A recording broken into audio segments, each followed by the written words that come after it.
बोलो श्री सतगुरुदेव महाराज की जय। श्री राधा कृष्ण भगवान की जय। श्रीमद् भागवत महापुराण की जय। जय जय श्री राधे, जय जय श्री राधे, जय जय श्री राधे श्याम।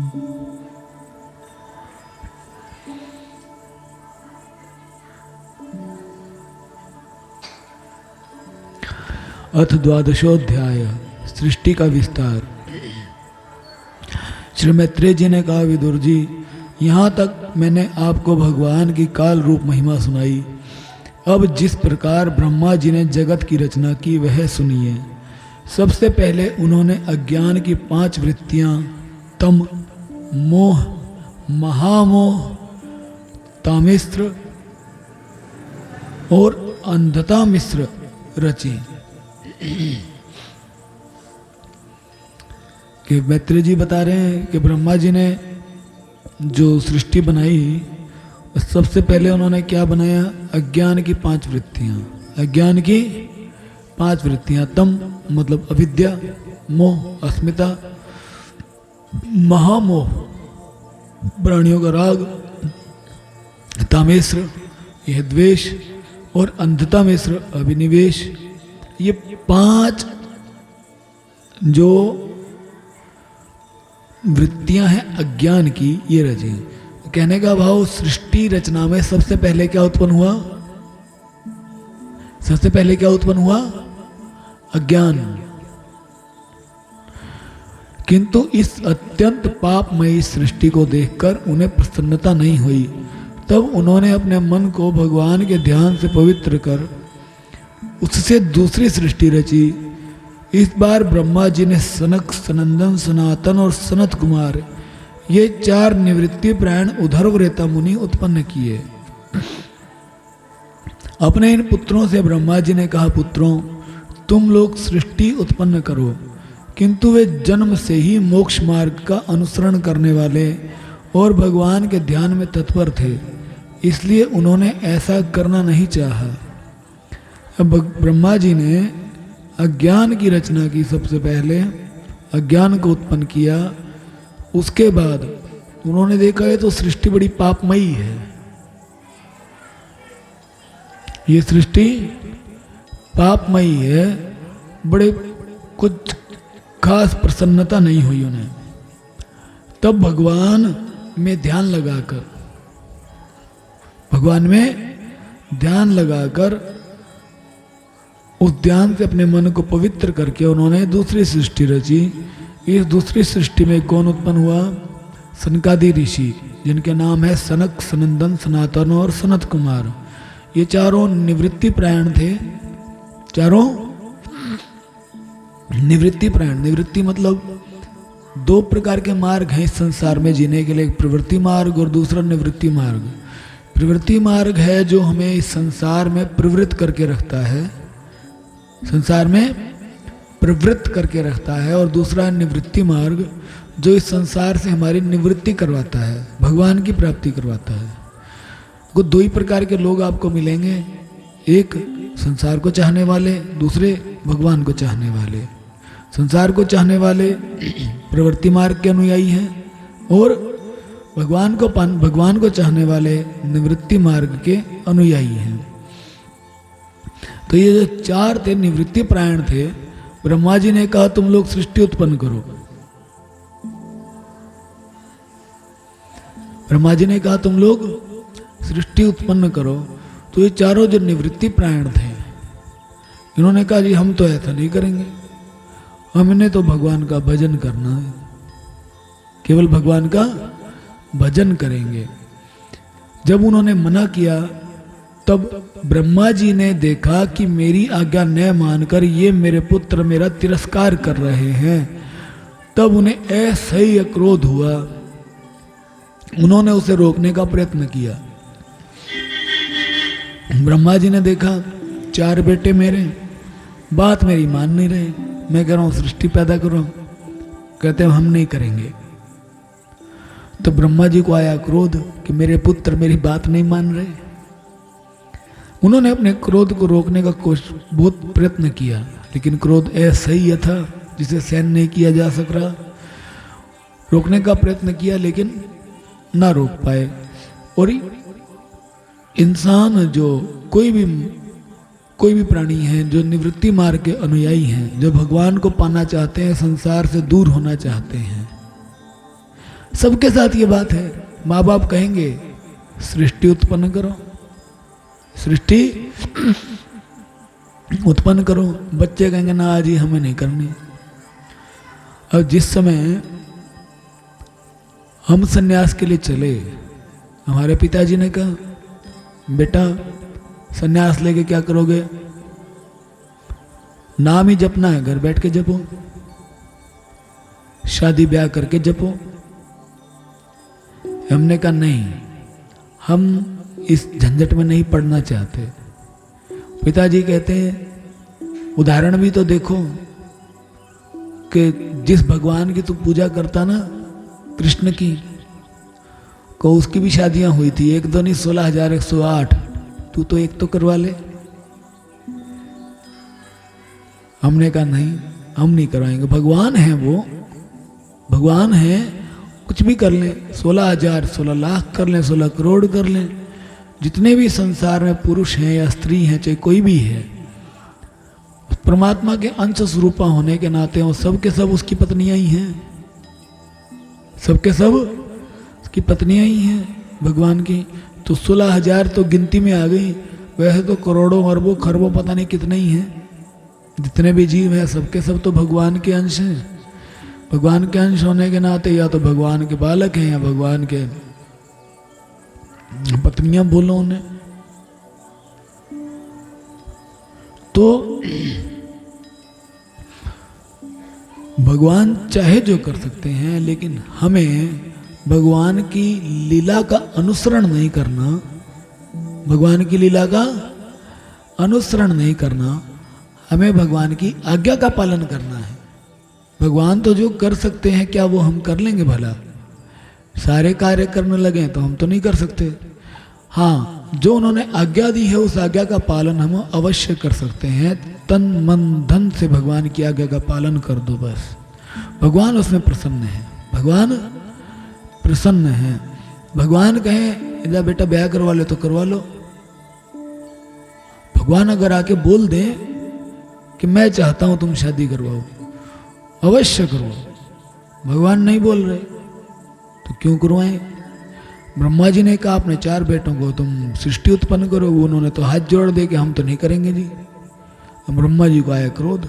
और हर माँ बाप के साथ ऐसा ही है, हर माँ बाप के साथ ऐसा है। जैसे ब्रह्मा जी हैं, ब्रह्मा जी की बुद्धि सृष्टि उत्पन्न करने में लगी है, ऐसे ही जितने प्राणी हैं जो माँ बाप बने हैं, जो भी माँ बाप बने हैं, क्योंकि माँ बाप बने हैं तो सृष्टि उन्होंने उत्पन्न की है, चाहे एक बालक की चाहे 4 बालक की, चाहे कितने की भी। तो जिन्होंने सृष्टि उत्पन्न की है उनकी बुद्धि भी सृष्टि की उत्पत्ति में ही है, और अपने बालकों को वो अपने जैसा ही बनाना चाहते हैं कि तुम भी सृष्टि उत्पन्न करो। अगर कोई बालक मना करे मैं ये काम नहीं करूँगा, मैं तो भगवान का भजन करूँगा क्योंकि मैं निवृत्ति प्रायण हूँ, मैं निवृत्ति मार्ग का अनुयायी हूँ, निवृत्ति चाहिए मुझे आवागमन के चक्कर से, तो जो माता पिता हैं क्रोध करेंगे ही करेंगे, अवश्य करेंगे। हमारी बात नहीं मान रहा। लेकिन अगर हम ये सोच के कि कहीं क्रोध ना कर लें या कुछ और ना कर लें, निवृत्ति मार्ग को छोड़ देते हैं और प्रवृत्ति मार्ग पे चल पड़ते हैं, तो उसी समय हम भगवान से दूर होना शुरू हो जाते हैं। पहली बात तो देखो, निवृत्ति मार्ग का अनुयायी होना बहुत बड़ी बात है। कई जन्मों के बाद इंसान भगवान की तरफ बढ़ता है, कई जन्मों के बाद भगवान की तरफ इंसान बढ़ता है, और उसमें भी अगर कोई विघ्न बाधा के कारण हम फिर से भगवान को छोड़कर संसार की तरफ चल पड़े तो आगे भी कई जन्मों के लिए हमारी बुकिंग हो जाती है संसार में। इसीलिए निवृत्ति प्राण होना आवश्यक है। ब्रह्मा जी ने बोला अपने बालकों को सृष्टि उत्पन्न करने के लिए उन्होंने मना किया। ब्रह्मा जी को क्रोध आया, जो कि स्वाभाविक है। उन्होंने उस क्रोध को रोकने का प्रयत्न किया, किंतु बुद्धि के द्वारा उनके बहुत रोकने पर भी वह क्रोध तत्काल प्रजापति की भौहों के बीच में से एक नील लोहित बालक के रूप में प्रकट हो गया। वे देवताओं के पूर्वज भगवान भव रो रो कर कहने लगे, जगत पिता विधाता, मेरे नाम और रहने के स्थान बतलाइए। जब ब्रह्मा जी उस क्रोध को रोक रहे थे, रोका नहीं गया, तो क्रोध उनकी भौहों के बीच से प्रकट हुआ। एक नील लोहित बालक, मतलब नीला और लाल रंग के एक बालक के रूप में प्रकट हो गया। और वो देवताओं के भी पूर्वज हैं, क्यों अभी तक तो देवता उत्पन्न हुए नहीं हैं, देवता अभी तक उत्पन्न नहीं हुए, तो देवताओं के भी पूर्वज हैं भगवान भव। ये रो रो कर पूछने लगे कि मेरा नाम बताओ, मेरा रहने का स्थान बताओ। तब कमल योनि भगवान ब्रह्मा ने उस बालक की प्रार्थना पूर्ण करने के लिए मधुर वाणी में कहा, रो मत, मैं अभी तुम्हारी इच्छा पूरी करता हूँ। कि बेटा रो मत, अभी नाम बताता हूँ, नामकरण अभी कर देता हूँ तुम्हारा। देवश्रेष्ठ, तुम जन्म लेते ही बालक के समान फूट फूट कर रोने लगे, इसलिए प्रजा तुम्हें रुद्र नाम से पुकारेगी। ब्रह्मा जी ने कहा कि तुम पैदा होते ही तुमने रुदन किया, बालकों के समान फूट फूट के, इसलिए तुम्हारा नाम होगा रुद्र। तुम्हारे रहने के लिए मैंने पहले से ही हृदय, इंद्रिय, प्राण, आकाश, वायु, अग्नि, जल, पृथ्वी, सूर्य, चंद्रमा और तप, ये स्थान रच दिए हैं। इतने सारे स्थान दिए, क्या? हृदय, इंद्रियां, प्राण, आकाश, वायु, अग्नि, जल, पृथ्वी, सूर्य, चंद्रमा और तपस्या, ये स्थान रच दिए भगवान ब्रह्मा जी ने भगवान रुद्र के लिए। कहने का भाव, हृदय में भगवान का वास, इंद्रियों में, प्राणों में, आकाश, वायु, अग्नि, जल, पृथ्वी, सूर्य, चंद्रमा इत्यादि, और तपस्या में। तपस्या करके भी तुम उन भगवान रुद्र को पा सकते हो। तुम्हारे नाम मनु, मनु, महीनस, महान, शिव, ऋतध्वज, उग्ररेता, भव, काल, वामदेव और घृतव्रत होंगे। ये बहुत सारे नाम दिए। क्या क्या नाम बताए?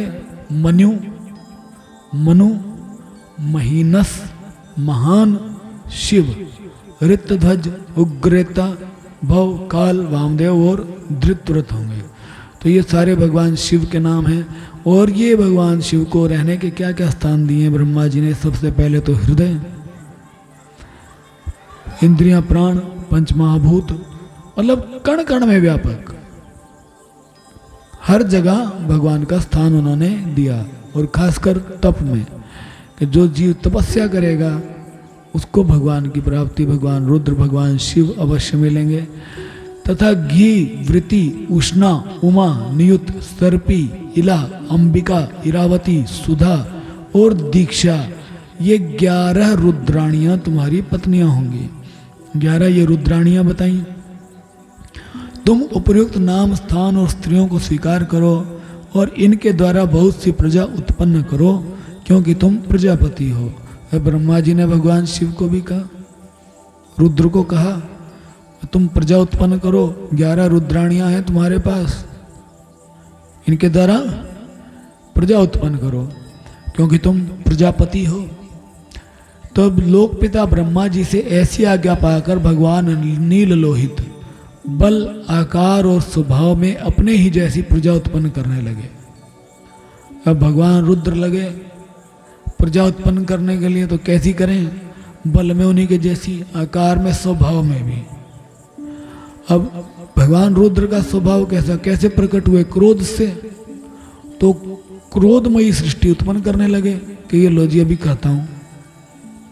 भगवान रुद्र के द्वारा उत्पन्न हुए उन रुद्रों को असंख्य यूथ बनाकर सारे संसार को भक्षण करते देख ब्रह्मा जी को बड़ी शंका हुई। तब उन्होंने रुद्र से कहा, सुरश्रेष्ठ, तुम्हारी प्रजा तो अपनी भयंकर दृष्टि से मुझे और सारी दिशाओं को भस्म किए डालती है, अतः ऐसी सृष्टि न रचो। ब्रह्मा जी भी डर गए कि तुम्हारी जो उत्पन्न की हुई प्रजा है तो मुझे भी खा जाएगी, भस्म कर देगी। तुम ये काम रहने दो, अगर तुम्हारा कल्याण हो अब तुम समस्त प्राणियों को सुख देने के लिए तप करो। फिर ब्रह्मा जी ने बोल दिया कि तुम तपस्या में ही लगे रहो, इससे समस्त प्राणियों को सुख मिल जाएगा। ये सृष्टि उत्पन्न करने का कार्य मैं किसी और से करवा लूंगा, तुम मत करो। फिर उस तप के प्रभाव से ही तुम पूर्ववत इस संसार की रचना करना। पुरुष तप के द्वारा ही इंद्रियातीत सर्वंतर्यामी ज्योतिष स्वरूप श्री हरि को सुगमता से प्राप्त कर सकता है। कि जो तपस्या है इसी के द्वारा, ब्रह्मा जी कह रहे हैं, इसी के द्वारा पुरुष सुगमता से, आसानी से भगवान श्री हरि को प्राप्त कर सकता है, जो कि इंद्रियों से अतीत है, इंद्रियों से परे हैं। समस्त इंद्रियों में रहकर भी, प्राण के रूप में समस्त इंद्रियों में रहकर भी इन इंद्रियों से परे हैं। सर्वंतर्यामी, सबके भीतर वास करते हैं। ज्योति स्वरूप, स्वरूप क्या है? ज्योति स्वरूप, जैसे ज्योत का प्रकाश होता है वैसे ही एक प्रकाश। कबीरदास जी कहते हैं, कबीरा चलते चलते वहां गए जहां अगम का खेल, दीपक जले अगम का बिन बाती बिन तेल। कि चलते चलते, ध्यान करते करते, भगवान की भक्ति करते करते वहां चले गए। एक अजब सा खेल हमने देखा कि दीपक जल रहा है, ना बत्ती है और ना ही तेल है। तब बिना तेल और बिना बाती के दीपक जल सकता है? नहीं जल सकता। तो आजकल तो लोग जला देते हैं, गैस जलती है ना बिना बिना तेल बिना बत्ती के, है ना, जलती है।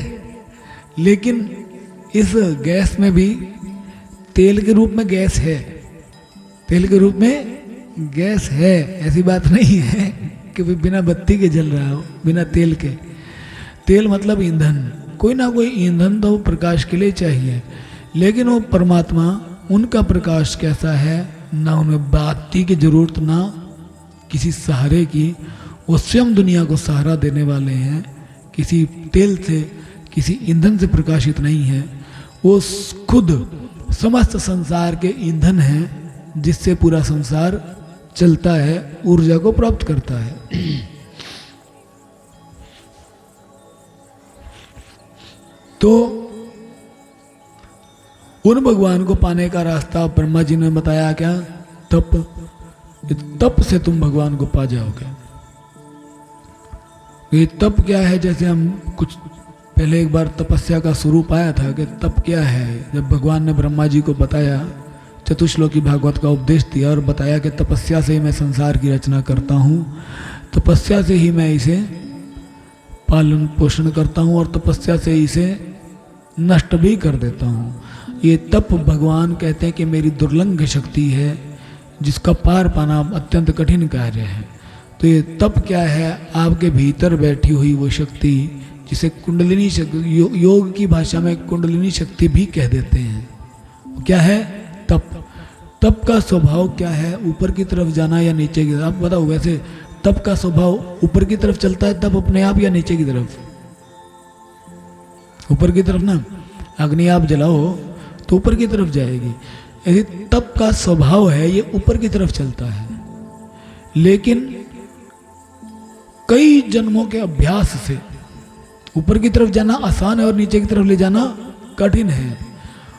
कई जन्मों के अभ्यास से, भोगों को भोगते भोगते हमने इस तप को इसके स्वभाव के विरुद्ध चलाना सीख लिया कि ये चलना चाहता ऊपर की तरफ, लेकिन हमारा अभ्यास ऐसा हो गया भोगों को भोगते भोगते कि ऊपर की तरफ चलाने से ज़्यादा आसान हमें लगता है कि हम इसे नीचे की तरफ ले जाएं। अगर ये तप हमारे शरीर में ब्रह्मरंध्र स्थित परमात्मा तक पहुंचता है तो हमें भगवान की प्राप्ति होती है सुगमता से। ऐसे सुगमता, आसानी से। लेकिन हमारा अभ्यास ऐसा है कि हम इसे ऊपर की तरफ ना चलाकर इसे नीचे की तरफ ही चला विषय भोगों में ही चलाते रहते हैं। श्री मैत्रेय जी कहते हैं जब ब्रह्मा जी ने ऐसी आज्ञा दी तब रुद्र ने बहुत अच्छा कहकर उसे शिरोधार्य किया और फिर उनकी अनुमति लेकर तथा उनकी परिक्रमा करके वे तपस्या करने के लिए वन को चले गए। फिर भगवान रुद्र गए वन में तपस्या करने। अच्छा देखो, सनकादि ऋषियों ने तो सीधा सीधा बोल दिया जी हम नहीं करते। सृष्टि उत्पन्न, ब्रह्मा जी को क्रोध आ गया, ठीक है। अब भगवान रुद्र भी सृष्टि उत्पन्न नहीं करना चाहते थे। इन्होंने सोचा जैसे उन पे क्रोध किया मेरे पे भी कर लेंगे, बोला काम ही उल्टा कर देते हम। समझदार थे। क्या किया, सृष्टि ऐसी बनाई, ब्रह्मा जी कहें तो मेरे को ही खा जाएंगे। बंद कर भैया, तू ऐसी सृष्टि उत्पन्न मत कर, तू कोई दूसरा काम कर ले। जैसे अक्सर होता है ना घरों में, सास बहू के बीच में दो नोक झोंक हो, कोई कार्य बहू ने ना करना हो या सास ने ना करना हो तो काम बिगाड़ देते हैं। दूसरी कहती है बहू ने कोई काम नहीं करना तो काम बिगाड़ देगी, सास कहेगी तुझे तो कुछ आता ही नहीं, तू रहने दे मैं ही कर लूंगी, है ना। ऐसे भगवान रुद्र ने वो काम ही बिगाड़ दिया, उल्टा करना शुरू किया कि तुम ऐसे नहीं मानोगे, मुझे सृष्टि कार्य में प्रवृत्त करोगे, मैं तो उल्टा काम करना शुरू कर दूं। फिर ब्रह्मा जी ने उन्हें तपस्या की आज्ञा दे दी। इसके पश्चात जब भगवान की शक्ति से संपन्न ब्रह्मा जी ने सृष्टि के लिए संकल्प किया तब उनके 10 पुत्र और उत्पन्न हुए। उनसे लोक की बहुत वृद्धि हुई। फिर ब्रह्मा जी के 10 पुत्र और उत्पन्न हुए और उनके नाम मरीचि, अत्रि, अंगिरा, पुलस्त्य, पुलह, क्रतु, भृगु, वशिष्ठ, दक्ष और 10 नारद थे। ये 10 पुत्र हुए ब्रह्मा जी के, बिल्कुल सत्व गुणों से भरे हुए। और इनमें नारद जी प्रजापति ब्रह्मा जी की गोद से, नारद जी कहां से हुए? गोद से। दक्ष अंगूठे से, वशिष्ठ प्राण से, भृगु त्वचा से, क्रतु हाथ से, पुलह नाभि से, पुलस्त्य ऋषि कानों से, अंगिरा मुख से, अत्रि नेत्रों से और मरीचि मन से उत्पन्न हुए। अलग अलग इंद्रियों से इन्होंने ब्रह्मा जी के पुत्र उत्पन्न हुए। मतलब ये सारी ब्रह्मा जी की मानसिक सृष्टि है। खाली सोच रहे हैं कि मेरे मन से पैदा हो जाए, मरीचि हो गए। गोद पे ध्यान दिया तो ब्रह्मा जी हो गए। आज के साधारण इंसान तो ऐसा कर नहीं सकता। उसके बाद फिर उनके दाएं स्तन से धर्म उत्पन्न हुआ, जिसकी पत्नी मूर्ति ने स्वयं नारायण, जिसकी पत्नी मूर्ति से स्वयं नारायण अवतीर्ण हुए तथा उनकी पीठ से अधर्म का जन्म हुआ और उससे संसार को भयभीत करने वाला मृत्यु उत्पन्न हुआ। भगवान के स्तन से क्या उत्पन्न हुए? ये धर्म। भगवान के स्तन से धर्म और उनकी पत्नी थी मूर्ति। उस मूर्ति से भगवान नारायण अवतीर्ण हुए, नारायण अवतार हुआ भगवान का। और ब्रह्मा जी की पीठ से, ब्रह्मा जी की पीठ से जन्म हुआ अधर्म का। उससे वह भी, उससे पैदा हुआ कौन? मृत्यु। उससे पैदा हुआ कौन? मृत्यु। कहने का भाव कि अगर हम भगवान के सामने होंगे, भगवान के सामने होंगे तो हम धार्मिक हैं और वो धार्मिक होने के कारण हमें प्राप्ति होगी भगवान नारायण की।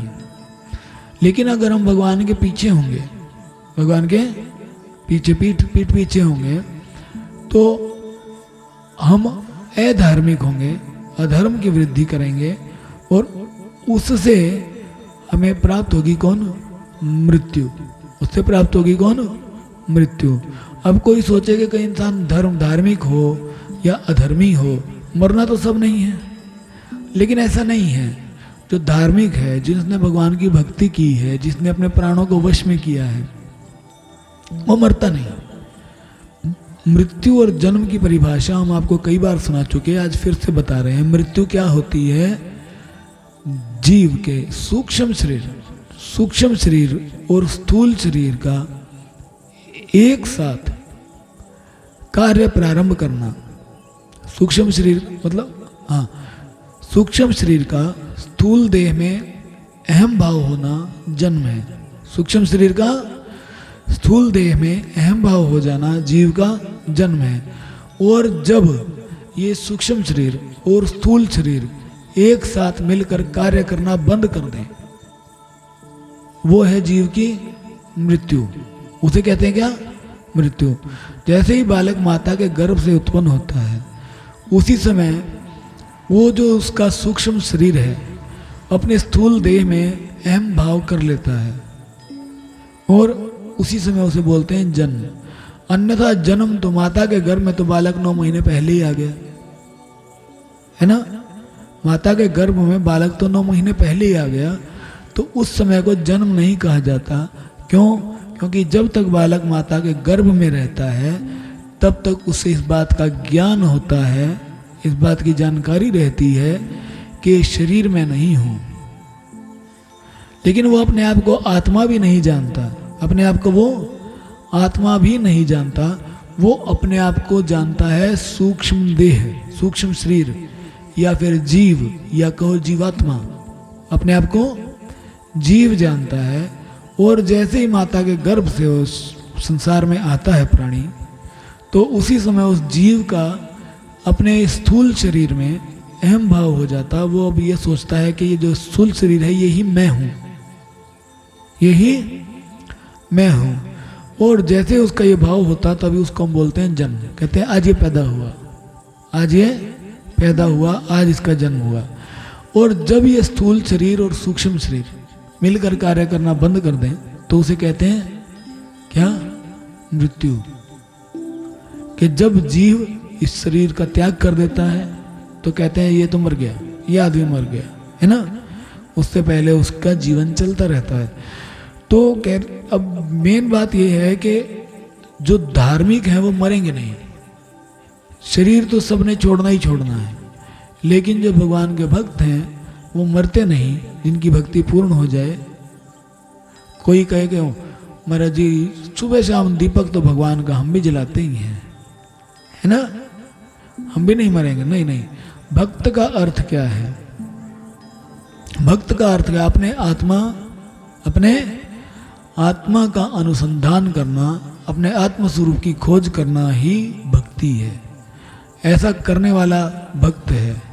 और जब अनुसंधान पूरा हो जाए, खोज हो जाए, अपने आत्मा का साक्षात्कार कर ले, तो समझ लो भक्ति पूर्ण हुई। और ऐसा भक्त जिसकी भक्ति पूर्ण हो गई वो नहीं मरता। क्यों नहीं मरता? क्योंकि जो सूक्ष्म शरीर है वो इस स्थूल देह के रहते रहते ही आत्मा में विलीन हो आत्मा में लीन हो जाता है, आत्मा में लीन हो जाता है। उसके बाद ये सूक्ष्म देह जो है इसका अस्तित्व ही नहीं है। इस शरीर, हमारे शरीर को तो जीव चला रहा है। हमारा जो शरीर है इसको कौन चला रहा है? जीव। मन बुद्धि चित्त अहंकार से बंधे हुए हम लोग। लेकिन जिस साधु ने अपने आत्मा का साक्षात्कार कर लिया, वहाँ पर मन बुद्धि का तो कोई खेल ही नहीं है, कोई प्रभाव है ही नहीं। मन को जीत चुके हैं, बुद्धि को, चित्त को, अहंकार को आत्मा में लीन कर चुके हैं। तो उनके जीवन के शरीर को केवल और केवल आत्मा ही चला रहा है। तो उनकी तो मृत्यु होगी ही नहीं। वो जिस दिन छोड़ेंगे इस शरीर को, तो इस शरीर को जीव नहीं छोड़ेगा। जीव तो पहले ही खत्म हो चुका। इस शरीर को केवल और केवल आत्मा त्याग देगी, आत्मा त्याग देगी। और आत्मा के त्यागते ही शरीर निष्प्राण हो जाएगा। तो उनकी मृत्यु नहीं होती, उनकी मृत्यु नहीं होती। तब उसके बाद मतलब भगवान के सामने हैं तो हम धार्मिक, भगवान के पीठ पीछे हैं तो हम अधर्मी। देखो जैसे हम पीठ पीछे किसके जाएंगे, नजरें किससे चुराएंगे? जहां हमारे मन में चोर होगा। अगर हम सच्चे होंगे तो सामने खड़े। ऐसे अगर भगवान के सामने सच्चे हैं तो हम उनके सामने खड़े हैं, सामने पड़े हैं। भगवान हमारा कल्याण करेंगे। अगर हम सच्चे हैं तो हम भगवान के सामने हैं। और अगर भगवान के सामने हमारे मन में कोई चोर है, किसी प्रकार का ईर्ष्या द्वेष इत्यादि प्राणियों के प्रति है, तो समझ लो हम भगवान की पीठ पीछे कार्य कर रहे हैं, वो अधर्म है। इसी प्रकार ब्रह्मा जी के हृदय से काम, ब्रह्मा जी के हृदय से उत्पन्न हुआ कौन? काम वासना, भौहों से क्रोध, नीचे के होठ से लोभ, मुख से वाणी की अधिष्ठात्री देवी सरस्वती, लिंग से समुद्र, गुदा से पाप का निवास स्थान निरृति, छाया से देवहूति के पति भगवान कर्दम जी उत्पन्न हुए। इस तरह यह सारा जगत जगत करता ब्रह्मा जी के शरीर और मन से उत्पन्न हुआ। विदुर जी, भगवान ब्रह्मा की कन्या सरस्वती बड़ी ही सुकुमारी और मनोहर थी। हमने सुना है एक बार उसे देखकर ब्रह्मा जी काम मोहित हो गए थे। यद्यपि वह स्वयं वासनाहीन थी, उन्हें ऐसा अधर्म में संकल्प करते देख उनके पुत्र मरीचि आदि ऋषियों ने उन्हें विश्वास पूर्वक समझाया, पिताजी आप समर्थ हैं, फिर भी अपने मन में उत्पन्न हुए काम के वेग को न रोककर पुत्री गमन जैसा दुस्तर पाप करने का संकल्प कर रहे हैं। ऐसा तो आपसे पूर्ववर्ती किसी भी ब्रह्मा ने नहीं किया और न आगे ही कोई करेगा। जगत गुरु, आप जैसे तेजस्वी पुरुषों को भी ऐसा काम शोभा नहीं देता, क्योंकि आप लोगों के आचरणों का अनुसरण करने से ही तो संसार का कल्याण होता है। जिन श्री भगवान ने अपने स्वरूप में स्थित इस जगत को अपने ही तेज से प्रकट किया है, उन्हें नमस्कार है। इस समय वे ही धर्म की रक्षा कर सकते हैं। अब ब्रह्मा जी एक पुत्री हुई ब्रह्मा जी की, जिसका नाम था सरस्वती। बड़ी सुंदर थी, सुकुमारी मनोहर थी।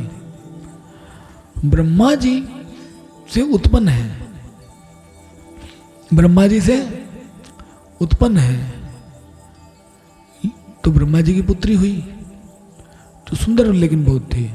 ब्रह्मा जी उसको देखकर उस पर मोहित हो गए और उसके पीछे चल दिए। लेकिन जो सरस्वती थी, उनके भीतर कोई वासना नहीं थी, उनके भीतर कोई वासना नहीं थी। तो ब्रह्मा जी को जब ऐसा संकल्प उत्पन्न हुआ, तो ब्रह्मा जी के पुत्र थे मरीचि आदि, उन्होंने कहा, पिताजी आप गलत कार्य में कैसे चल रहे हो?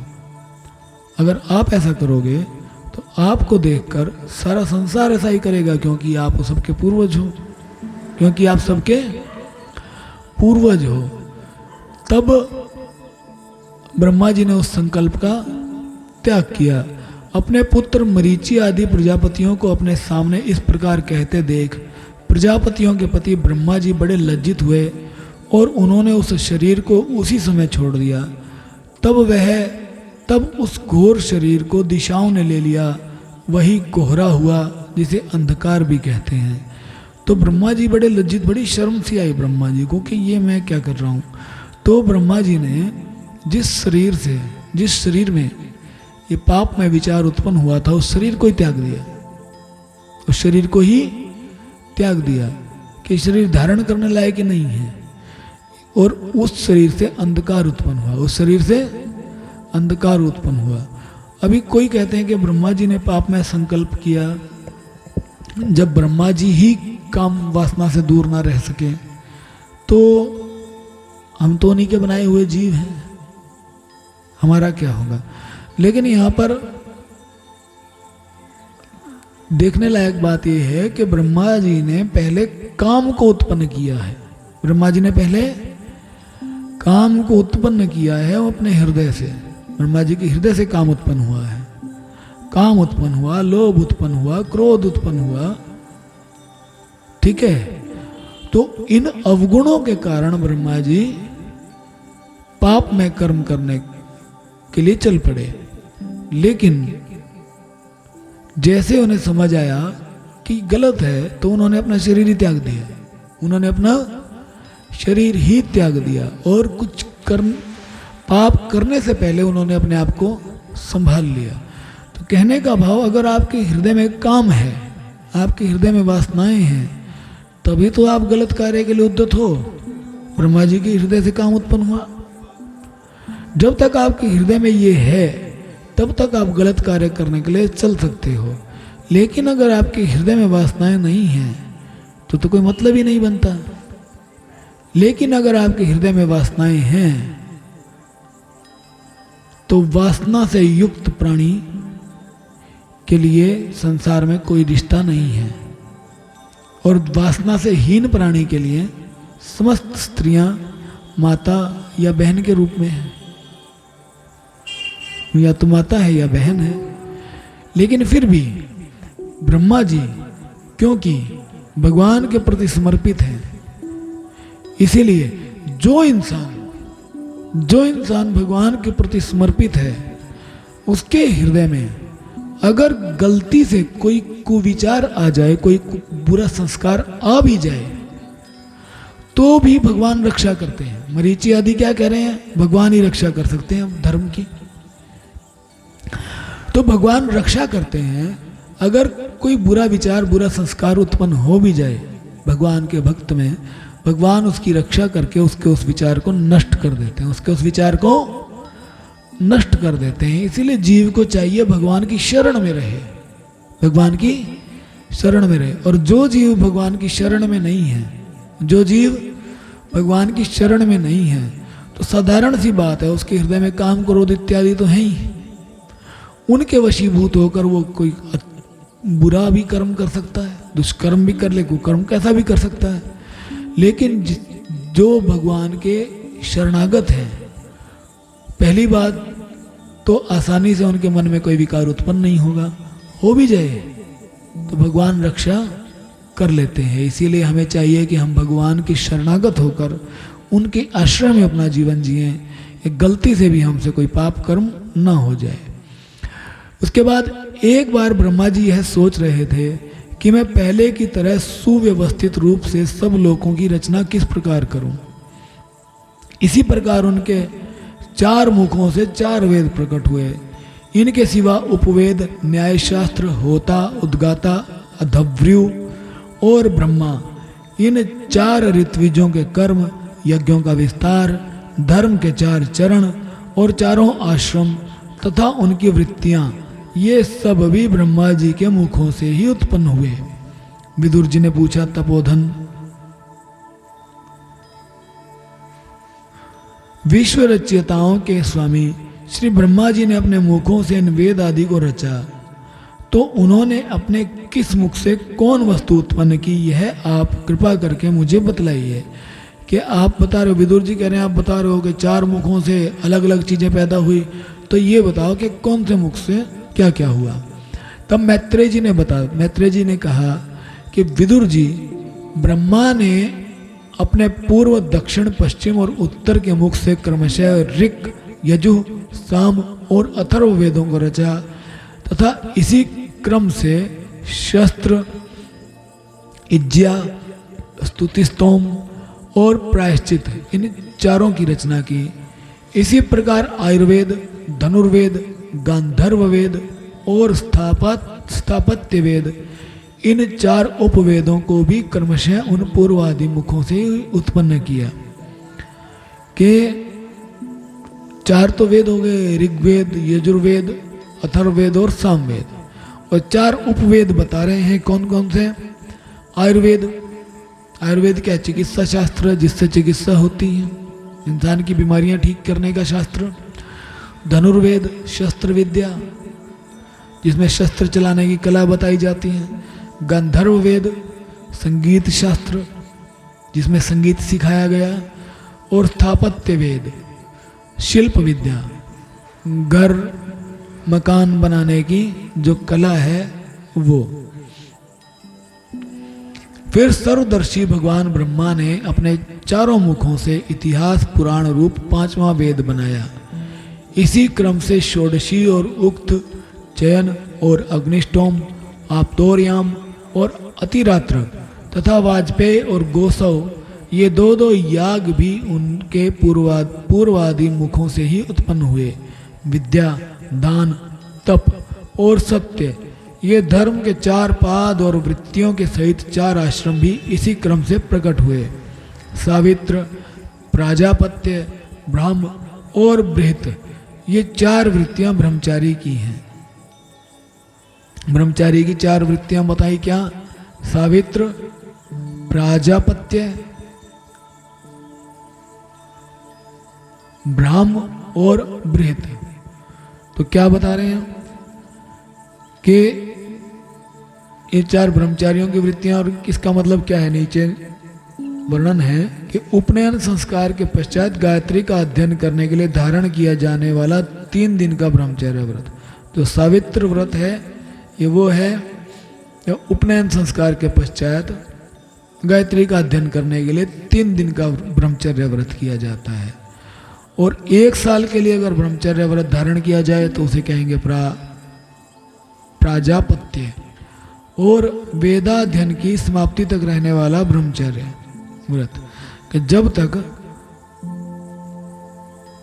शिष्य गुरुकुल में गुरु के पास रहकर वेद अध्ययन करेगा तब तक ब्रह्मचर्य का पालन करेगा, उसे कहते हैं ब्राह्म।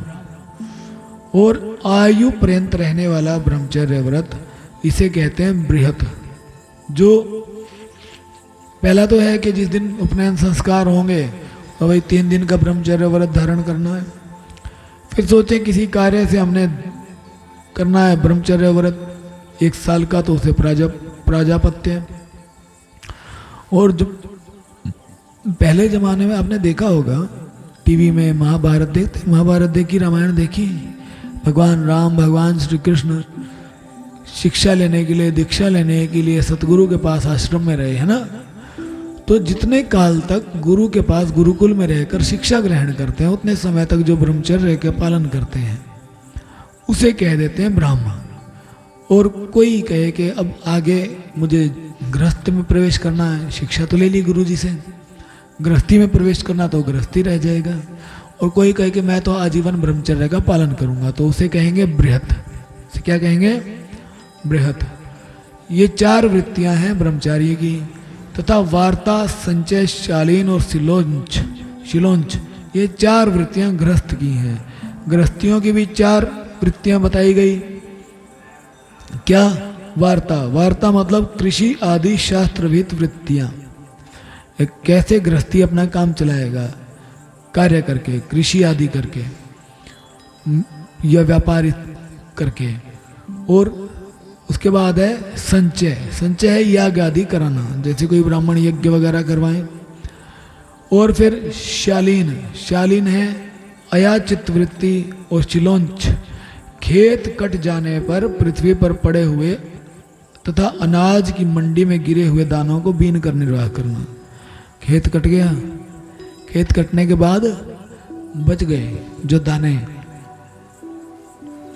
आप लोग क्या कहते हैं उसे? हैं? नहीं, बड़, है ना। तो खेत कट गया, उसके बाद वो बच गए।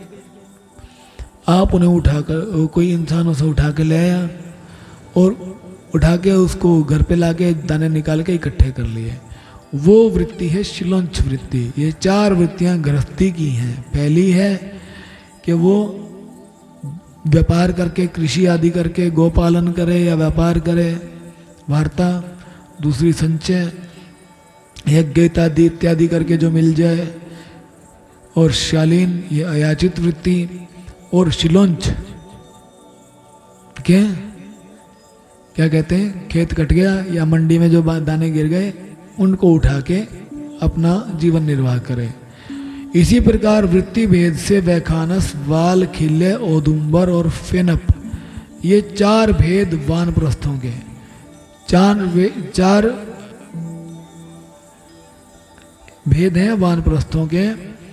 पहले क्या है? वैखानस, मतलब बिना ज्योति बोई भूमि से उत्पन्न होने पद वाले पदार्थों से निर्वाह करने वाले। कि जो भूमि ज्योति या बोई नहीं जाती उससे अपने आप जो उत्पन्न हो गया। कई जगह केवल और केवल ऐसे ना जोता ना बीजा, कुछ नहीं किया गया, फिर भी कोई ना कोई उत्पन्न हो जाते हैं। जैसे फल इत्यादि हैं, कभी अनाज भी हो जाता है। तो उससे जो गुजारा करने वाले हैं उन्हें कहेंगे वैखानस।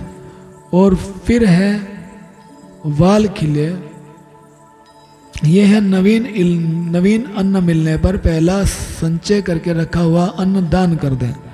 ये पहले जो अन्न रखा हुआ है, नया मिलते ही पहले वाला दान कर दे। अब मेरे क्या काम का ये, वो है बाल खिलने। और फिर औदुंबर, प्रातः काल उठने पर जिस दिशा की ओर मुख हो उसी दिशा की ओर, उसी ओर से फल आदि लाकर निर्वाह करने वाले। सुबह उठे, जिस तरफ मुंह हुआ उसी तरफ चल दिए, वो है औदुंबर। वहीं से जाके फल इत्यादि वगैरह लिए और उससे जीवन निर्वाह करें। वानप्रस्थ हैं, गृहस्थी नहीं है ये सब। गृहस्थी की 4 वृत्तियां हमने आपको पहले बता दी। इन चारों में से आप कौन सी में आते हो? आप आते हो वार्ता में, है ना। व्यापार करके आप अपने घर का पालन पोषण करते हो। और फिर ये है फेनप। फेनप में क्या है? अपने आप झड़े हुए फल आदि खाकर रहना। जो फल इत्यादि मतलब तोड़े ना, अपने आप गिर गए, पत्ते गिर गए पेड़ से सूख कर, फल गिर गया या अनाज वैसे पड़ा मिल गया तो उनको खा, अनाज नहीं फल, केवल फल या पत्ते इत्यादि खाकर उससे अपना जीवन निर्वाह करना, वो फेनप। ये 4 वानप्रस्थों के तथा कुटीचक, बहुदक, हंस और निष्क्रिय, ये 4 भेद सन्यासियों के हैं। 4 भेद हैं सन्यासियों के। सबसे पहला क्या है? कुटीचक। कुटी बनाकर एक जगह रहने और आश्रम के धर्मों का पूरा पालन करने वाले। जो कुटिया बना के एक जगह रहते हैं वो कुटीचक सन्यासी हैं, जैसे हम हो गए हैं। फिर उसके बाद है बहुदक। बहुदक क्या है? कर्म की ओर गौण दृष्टि रखकर ज्ञान को ही प्रधान मानने वाले। ये ज्ञान को प्रधान मानेंगे, कर्म की ओर दृष्टि नहीं करेंगे, वो है बहुदक। तो ये कुटीचक जो हैं ये बहुदक भी होते हैं। कुटिया में रह रहे हैं लेकिन ज्ञान को ही प्रधान मानेंगे। बहुदक भी है, कुटीचक, दोनों चीज एक ही हो गई। फिर है निष्क्रिय, नहीं हंस। उसके बाद है हंस। हंस है ज्ञानाभ्यासी, ज्ञान का अभ्यास करने वाले, जो ज्ञान प्राप्ति के लिए प्रयत्नरत हैं। ज्ञान प्राप्ति के लिए या परमात्मा की प्राप्ति के लिए प्रयत्नरत हैं, भगवान की प्राप्ति के लिए कोशिश कर रहे हैं, वो है हंस। मतलब इसमें ये भी हमारा हो गया है, नहीं कुटिया में भी रहते हैं, कर्म की ओर गौण दृष्टि रखकर ज्ञान को प्रधान भी मानते हैं और भगवान को पाने के लिए, ज्ञान की प्राप्ति के लिए अभ्यासरत भी हैं, ज्ञानाभ्यासी हंस भी हो गए।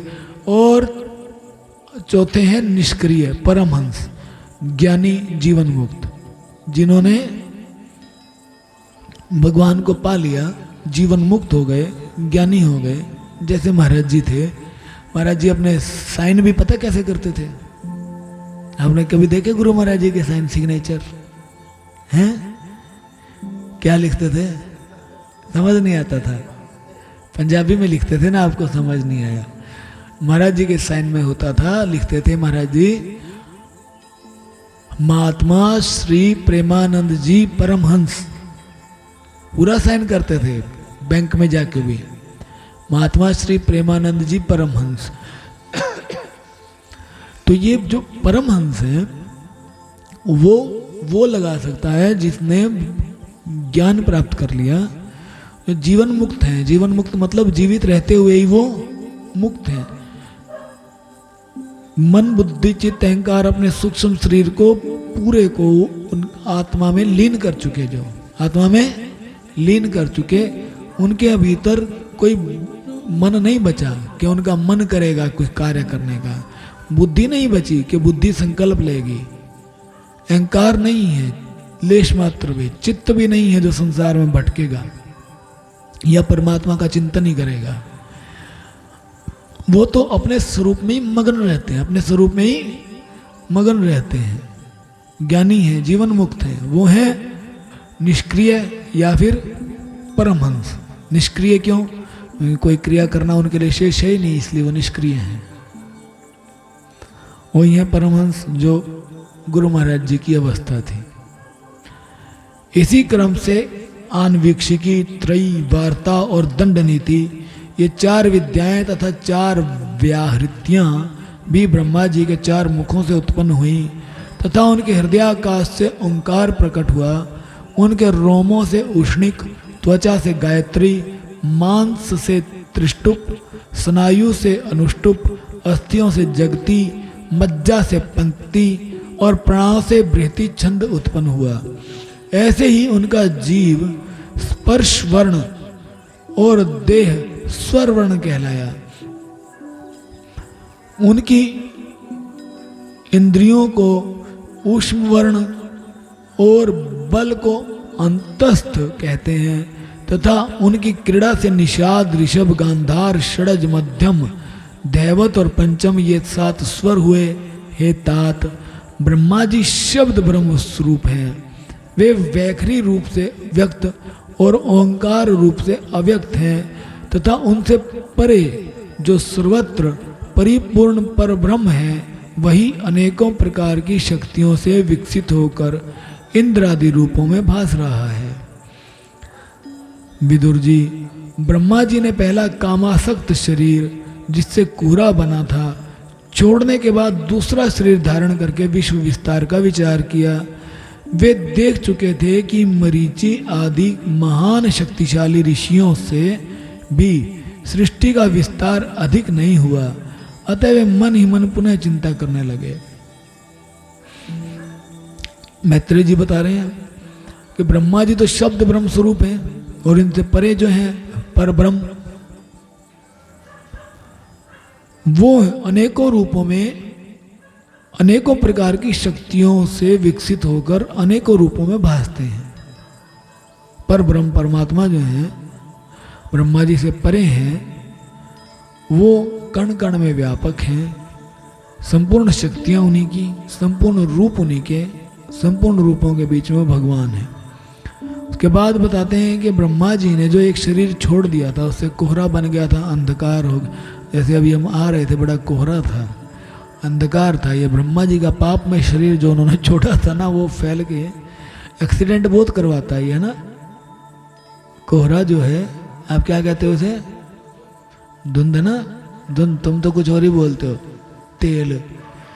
तो अभी जो धुंध है, ये कोहरा है, इसमें एक्सीडेंट बहुत होते हैं, अंधकार फैला देता है। ज़्यादातर सर्दियों में दिखता है। तो ब्रह्मा जी ने इस शरीर को छोड़ के एक कोहरा रचा था।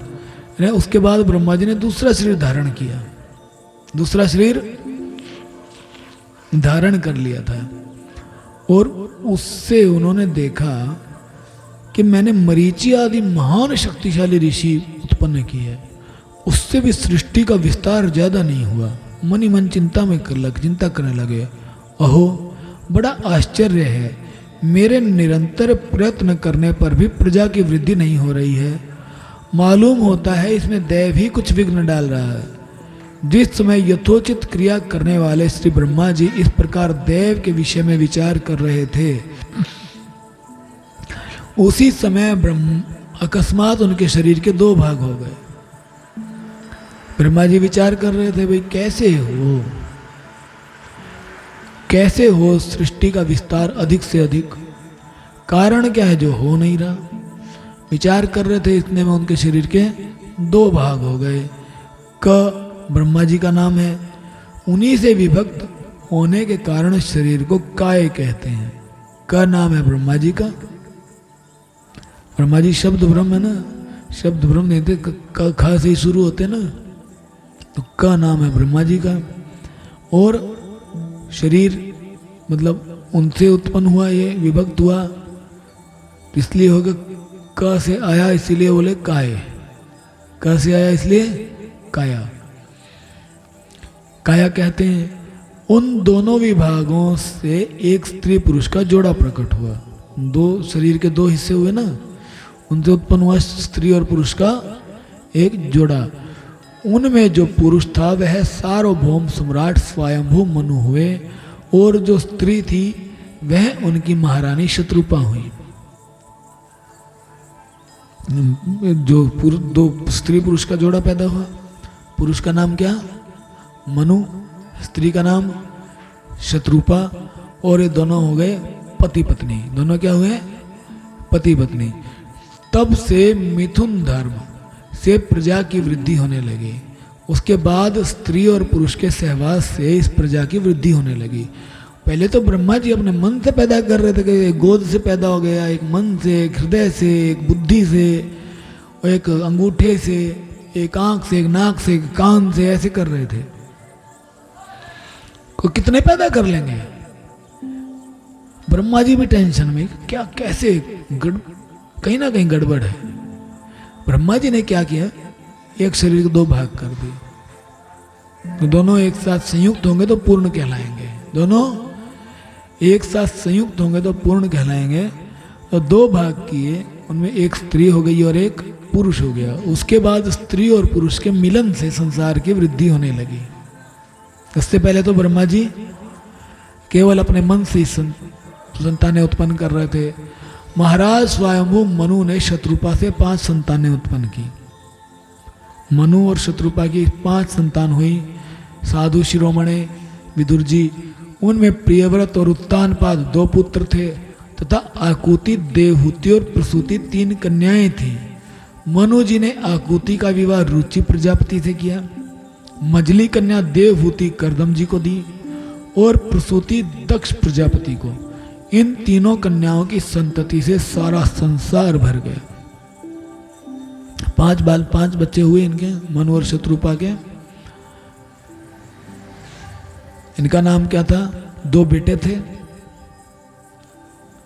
प्रियव्रत और उत्तानपाद। 3 उनकी बेटियां थी, आकुति, देवहूति और प्रसूति। मैत्रेय जी कह रहे हैं इन 3 कन्याओं की जो संतानें थी ना, इससे पूरा संसार भर गया, इन तीनों से। और भरा कैसे, कैसे कैसे पूरा संसार उत्पन्न हुआ, वो हम पढ़ेंगे आगे। इति श्रीमद्भागवते महापुराणे पारमहंस्यां संहितायां तृतीय स्कंधे 12वां अध्याय। बोलो श्री सतगुरुदेव महाराज की जय, श्री राधा कृष्ण भगवान की जय, श्रीमद्भागवत महापुराण की जय। जय जय श्री राधे, जय जय श्री राधे, जय जय श्री राधे श्याम।